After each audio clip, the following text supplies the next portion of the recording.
University of Texas. Now, this does not seem to be like a quarterback competition anymore. At the same time, you always want to be competing. So I think you can compete even with Quinn Ewers being the starting quarterback, even with the start coming out and saying, hey, I think we know who the starting quarterback is, even though he might not have said 100%. That's in football lingo and football terms and coaching terminology, that's 100% for Quinn Ewers, our starting quarterback. He did a lot of good things. He did everything you wanted to see in camp from what we've heard. He did everything you wanted to see in the spring game. He took the next step. As of everything we're hearing, he's taken on to the offense. I think competition, like the Ole Miss job, like we talked about, competition really breeds excellence. And so I think this competition really helped, take Quinn Ewers to the next level.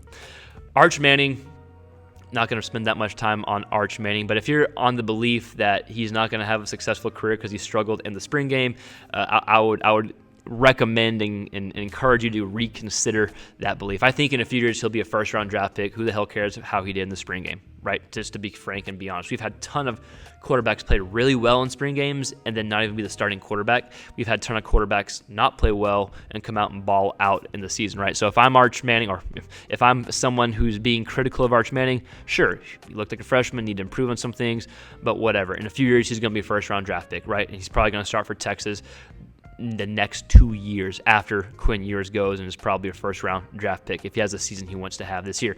But before I move on to another school, I want to spend a few minutes, or at least 1 or 2 minutes, talking about quarterback Maalik Murphy, because he's one that's easily forgotten about. He was a big recruit 2 years ago. He was a freshman last year, and he was a big recruit. But I think he really showed out, man. I think he really, really played well. And I think he demonstrated his ability. It's almost like free agent or preseason for the NFL. Whether he transfers or stays, he showed his ability to a lot of other teams. So I'm imagining there's a lot of teams that are going to want to get involved or maybe try to poach him, if you will. I'm just speculating right now, so take that with a grain of salt. But go back and watch Maalik Murphy's clips. You can probably find it on YouTube. But he looked really good. Super strong arm. Can freaking sling the rock, make any throw you want. Good athlete. Big quarterback who I think is pretty polished. And he's had a year plus in Sark's offense and kind of learning the offense. But just not even the offense, but learning how to be a college quarterback, go through the system.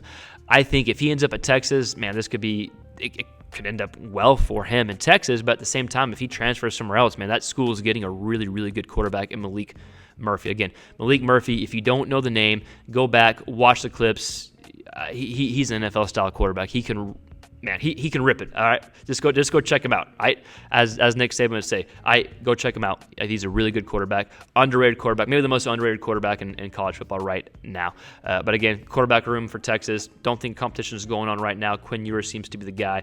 But at the end of the day, I think you're set in a good position from the quarterback room. Let's move on to College Station, right across a few hours away from Austin, Texas, with Texas A&M